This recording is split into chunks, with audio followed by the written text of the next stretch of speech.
මම මේ ඔයාට කතා කරන්නේ ඔයා අද ඉන්න තත්ත්වය නිසා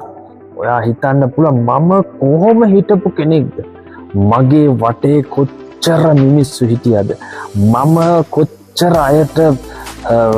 උපකාර කරාද කොච්චර අය මගෙන් ප්‍රයෝජන ලැබුවද කොච්චර පිරිසක් මට හිටියද අතීතය ගැන සිහි කරලා ඔයාට හිතන්න පුළුවන් පසුතැවෙන්න පුළුවන් අයියෝ මම කොහොම හිටපු කෙනෙක්ද ඇයි අද මම මේ පැත්තකට වෙලා ඉන්නේ ඇයි අද මම මේ විඳවන්නේ ඇයි අද මේ මම තනි වෙලා ඉන්නේ ඇයි හැමෝම මට මෙහෙම කරේ හැමෝම මාව අත්හැරියේ ඇයි අද වෙනකොට ඇයි මම මේ වගේ තත්යකට මුහුණ දීලා ඉන්නේ අයියෝ මම ඉස්සර මේ වගේ තැනක හිටියේ අයියෝ මම පල්ලි ගියානේ මම වචනේ ඇහුවානේ නමුත් ඇයි මට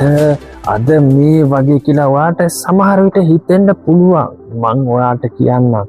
ඔයා අවුරුදු ගානකට කලින් කොච්චර ජොලි ජීවිතයක් ගත කරත් කොච්චර යාළුවෝ හිටියත් සතුටු වුණත් ඔයාට ඕන විදියට ජීවිතය ගත කරත් ඔයා ගත්ත කැමැත්ත නිසා අද ඔයා ඔය වගේ තත්ත්වයකට පත් වෙලා ඉන්නවා ඒක ඔයා පල්ලි ගියේ වැරද්දක්වත් වචනේ වැරද්දක්වත් නෙවෙයි ඔයා පල්ලි ගිහිල්ලා කොච්චර වචනේ අහලා තියෙනවද ඒක කනට ඇහිලා තියෙනවද කන හදවත පදවත පස්සාරු කරගෙන ඔයා තීරණය කරලා තියෙනවද කොච්චර ස්වාමිනී මේ වචනේ අනුව මම අද ක්‍රියා කරන අද ඉඳන් ඉන්න නමුත් එහෙම ඉන්න බැරි වුණ නිසා ඔයාගේ කැමැත්ත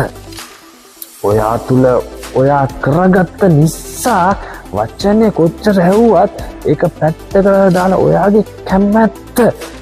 කියන වාගේ සතුට ආශාව අනිත් අයගේ සතුට යාළුවෝ ඉන්න නිසා ඒ කැමැත්ත ඔයා කරපු නිසා ඒ වචනේ කොච්චර හැවුවත් ඒක ඔයාගේ කැමැත්ත කරපු නිසා අද ඔයාගේ තත්ත්වයටපත් වෙලා බයිබලයේ කියනවා සුදුසු කාලෙදි මම ඔබ ඔසවනවා කියලා ඒක යේසුස් වහන්සේගේ කැමැත්ත. නමුත් අපිට එක්තර ඉවසන්න බැරුව අපි ඉක්මනට දේවල් ලං කරගෙන අයියෝ තාම නෑනේ. අපි දුවලා දැන් හති. දැන් ඇති කියලා හිතන අවස්ථා නෑ. දැන් මං කවුරුත් ආශ්‍රය කරන්නේ. දැන් මං පාඩු ඉන්නවා කියලා අපි පැත්ත කරලා කාටවත් මූණ දෙන්න හිතන්නකො. ඔය ඔක්කොම ආවේ ඔයාගේ කැමැත්ත හිතු මතයට කැමැත්ත ගත්ත නිසා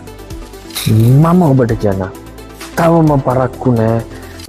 තවම ප්‍රමාද නෑ හිස නමන්න උන්වහන්සේ කැමැත්තට දැන්වත් හැරෙන්න ජීවිතය අපායක් කරගන්න එපා ඔබගේ කැමැත්ත නිසා ජීවිතය විනාශ කරගන්න එපා තවම පරක්කු නෑ යේසුස් ඔබට ආදරේ දැන් උන්වහන්සේ කැමැත්තට හිස නමන්න ඒක සොයන් ඒක ජීවිතය ඉෂ්ට වෙනකල් ඉන්න කොච්චර බාධකාවක් යේසුස් පිටයි